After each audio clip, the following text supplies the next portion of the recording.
Hi, here's the Logic Solutions LLC. Today we will give you a presentation about applying a logical model to the Ministry of Education.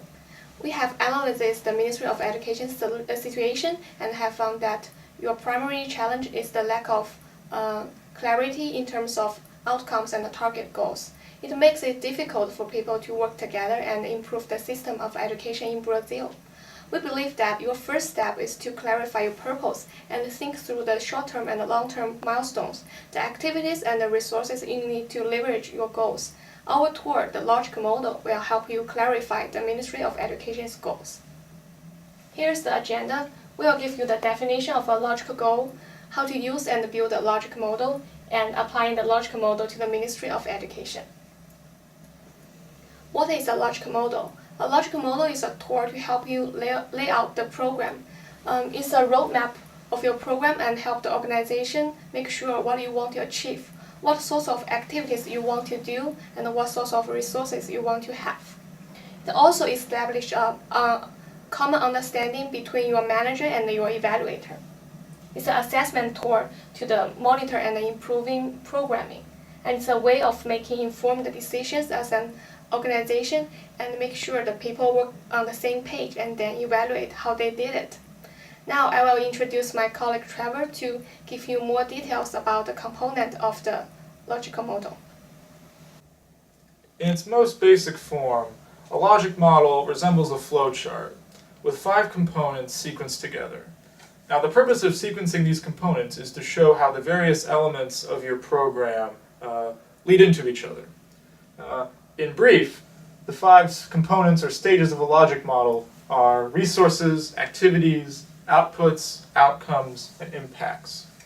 The first component is resources. Resources are the assets that your organization can leverage towards the successful implementation of your programs. You can also think of resources as inputs or ingredients that help you realize your program goals. In the instance of the Ministry of Education, your resources might include funding, the expertise of your staff, or Minister Renato's good relationship with the President. Resources lead into activities. Now, as the name suggests, activities are the actions your organization can take to convert your resources into results.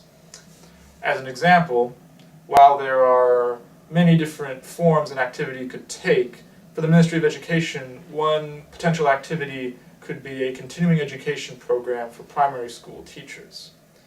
Now, activities lead to outputs. Outputs are the immediate, direct results of your activities.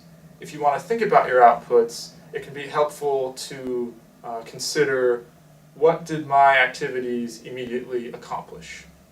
Now, if we have an activity that's a continuing education program for primary school teachers, an example of an output might be 300 primary school teachers in a particular state being exposed to new and improved educational techniques. The fourth component is outcomes. Now, outcomes are the changes or the effects brought about by outputs. These changes can occur over varying time scales, but the important point is that these outcomes are the incremental effects or incremental changes that build toward your final program goal.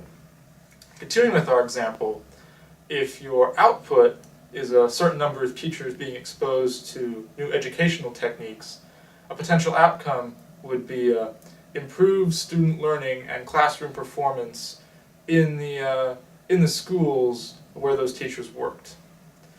The final component of a logic model is the impact.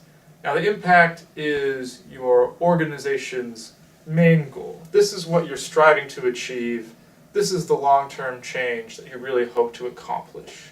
And everything in the previous 4 components of the logic model has been building toward the realization of this impact.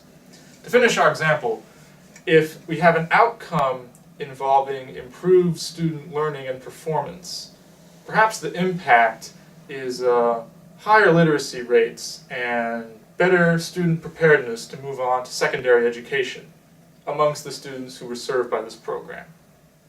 Now, a point I want to make is that this is merely a basic bare bones design for a logic model.